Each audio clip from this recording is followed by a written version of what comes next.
Hello guys, देखिए आपके सामने जो आज क्वेश्चन लेकर आया हूं, ये हर बार हर शिफ्ट में बार बार पूछा जाता है। इस क्वेश्चन को करने की बहुत प्यारी सी ट्रिक होती है, परंतु सच्चाई यह है कि बच्चा इस क्वेश्चन को कर ही नहीं पाता। चाहे आप करके देखना, आपसे नहीं होगा ये क्वेश्चन। परंतु इस क्वेश्चन को अगर करना है उससे पहले एक चीज, राहुल देसवाल मैथ्स पीडब्ल्यू अगर आप सर्च करते हो यूट्यूब के ऊपर, तो आपको रोज रात 9 बजे एक तो मेरी क्लासेस मिलेंगी, साथ ही साथ एक प्लेलिस्ट मिलेगी जिसके अंदर सभी चैप्टर वाइज सभी क्लासेस को पार्ट वाइज एक सीक्वेंस में लगाया गया है। बहुत मजा आएगा, पढ़कर एक एक एग्जाम क्लियर हो जाएगा। और इस संडे रविवार रात 9 बजे आपसे लाइव जुड़ूंगा और एक लगातार मैराथन चलेगी मैथ्स की, भयंकर क्वेश्चन की जो 12 पूछाते हैं। ये टाइम टेबल है अभी हमारी यूट्यूब पे जो क्लासेस चलती है, जिसके अंदर रोज रात 9 बजे मेरी क्लास चलती है।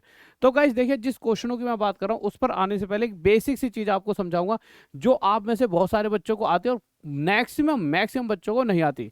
अगर मैं पूछूं कि मेरे भाई 10 का सामान खरीदा, लाभ हो रहा है 2 का, तो कितने आप कहोगे सर 12 में खरीदा।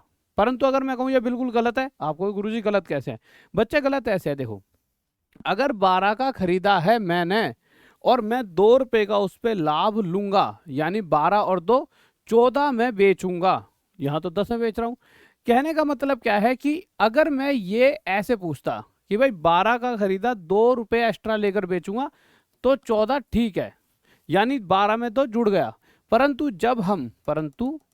जब हम वापस लौट कर आते हैं, वापस किसकी तरफ, कितने में सामान खरीदा गया, बेचने वाले से खरीदने वाले की तरफ जब लौट कर आते हैं, तो चीजों में क्या कर दिया जाता है, उल्टा चलता है। मतलब 10 पे प्रॉफिट है ना 2 का, तो वो क्या हो जाएगा, घट जाएगा। तो 10 में से 2 गए तो यह 8 आएगा। रीचेक कर सकते हो, 8 का सामान खरीदा मैं, 8 में ये पेन लाया, मुझे 2 रुपए ज्यादा चाहिए, 2 रुपए का लाभ चाहिए, प्रॉफिट चाहिए, तो 8 और 2 मैं उसे 10 में बेचूंगा। विक्रय मूल्य सेलिंग प्राइस 10 में, यानी बिल्कुल सही। तो जब भी हम सेलिंग प्राइस से सीपी यानी बेचने वाले से खरीदने वाले की तरफ उल्टा चल कर आते हैं, तो उस केस में चीजें बदल जाती हैं। यानी 10 का बेचा, 2 का घाटा, तो ये 10 में घाटा जो है माइनस नहीं होगा, जुड़ जाएगा। तो 10 और 2 खरीदा कितने में होगा, 12 में। अब इसी कंसेप्ट पे हम हर एक क्वेश्चन को कर पाएंगे। अगर आप इस क्वेश्चन की बात करोगे तो यहाँ पर दे रखा है कि किसी को 20% का घाटा हो गया।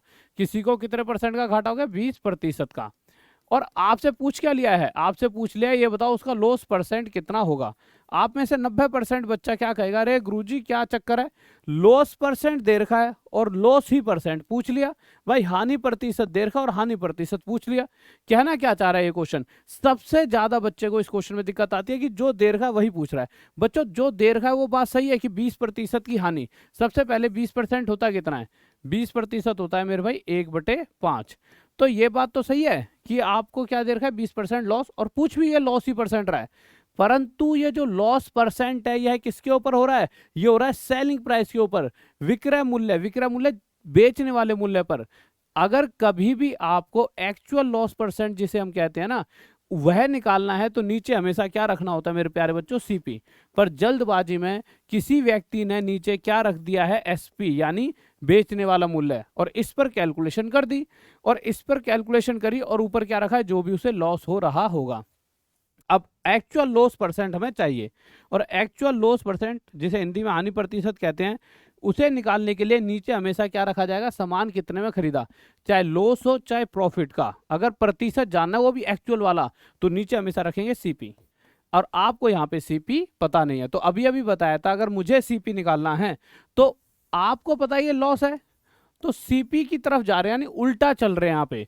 तो 5 में बेचा, 1 का घाटा है, तो वो 1 यहां पर जुड़ जाएगा, यानी चीज जो है 6 की खरीदी गई होगी।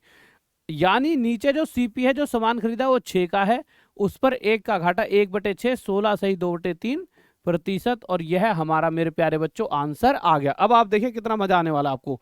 अब आप जिस जिस क्वेश्चन को देखोगे आपको मजा आने वाला है। अगर आप इस क्वेश्चन को देखोगे तो यहां भी आपको 20% का क्या दे रखा है, यहां पर 20% का आपको प्रॉफिट दे रखा है इस बार। परंतु जो प्रॉफिट है फिर से कैलकुलेट किस पर किया गया है, सेलिंग प्राइस पर। 20% 1/5 कैलकुलेशन करते वक्त नीचे एसपी रख दिया, प्रॉफिट हमें चाहिए सीपी, अगर मुझे एक्चुअल प्रॉफिट परसेंट निकालना है। अब हम उल्टे चल रहे हैं, तो हम क्या करेंगे, 5 में अगर 1 प्रॉफिट है तो प्रॉफिट को घटा के 5 में से 1 गया 4, तो सीपी कितना हो गया 4। तो एक्चुअल प्रॉफिट परसेंट हो जाएगी, नीचे रखेंगे सीपी, प्रॉफिट कितना का, 1 का 1/4, 25%, यानी यह है हमारा उत्तर। इसके बाद अगले क्वेश्चन की अगर बात करें, और प्यारा क्वेश्चन आ गया। इस बार 10% लाभ हुआ है, परंतु बात फिर से वही है, सेलिंग प्राइस पर कैलकुलेशन करिए, ठीक है, 10% 1/10। सेलिंग प्राइस यानी बेचने वाले मूल्य पर कैलकुलेशन करने का मतलब है नीचे क्या रख दिया है, सेलिंग प्राइस बेचने वाला मूल्य है। प्रॉफिट हुआ है तो ऊपर रख दिया होगा प्रॉफिट। अगर उल्टा चल रहे हैं, उल्टा क्यों चलेंगे, क्योंकि हमें पता है कि अगर सीपी चाहिए तो मेरे भाई उल्टा चलते हैं। तो 10 पर एक प्रॉफिट है तो उसे घटा देंगे, यहाँ पे क्या आ गया 9 सीपी। क्या क्वेश्चन ने कोई प्रॉफिट और लॉस परसेंट पूछा, नहीं। क्वेश्चन क्या पूछ रहा है, एक्चुअल में उसे कितना बेचा गया और एक्चुअल में खरीदा कितने में गया था, 450। क्वेश्चन कह रहा है 9 में नहीं खरीदा था, उसे 450 में खरीदा था। इस 9 से कितने गुना आया था, 50। तो एक्चुअल में उसे बेचा भी 10 में ना होकर उसे 50 गुना आया था, 500 में बेचा होगा। इसी तरह का अगर ये क्वेश्चन कह दूं तो यहाँ पर अगर आपको लाभ हो रहा है वह 57 1/7%, 57 1/7%, 4/7। सेलिंग प्राइस पर प्रॉफिट परसेंट कैलकुलेट हो रहा है तो 7 सेलिंग प्राइस, तो प्रॉफिट 4 है। उल्टा चलेंगे, 7 में 4 गया 3, तो ये आ गया सीपी। क्वेश्चन क्या कह रहा है, सामान 3 का नहीं खरीदा गया, कितने में खरीदा है, 2127। 3 7 जा 21, 0 3 9 जा 27। तो इसका मतलब उसका बेचने वाला मूल्य भी 709 टाइम ज़्यादा, 9 7 जा 63, 7 7 जा 49, 4963 होगा, ऑप्शन नंबर डी। तो गाइस आपने देखा कितने मजेदार तरीके से मैंने हर एक क्वेश्चन कराया। तो यहाँ पर एक क्वेश्चन आपको बताना है, यहाँ पे 25% लिख लीजिए इसको।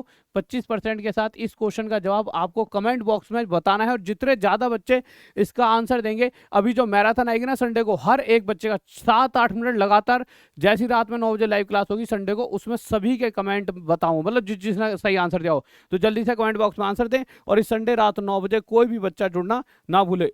इस संडे रात 9 बजे मैराथन है, वैसे रोज रात 9 बजे आप राहुल देसाल में SPW सर्च करके जुड़ सकते हो। ओके बाय, लव यू, जय हिंद जय भारत। फिर मिलता है कल रात 9 बजे राहुल देसाल में SPW के साथ। Okay bye.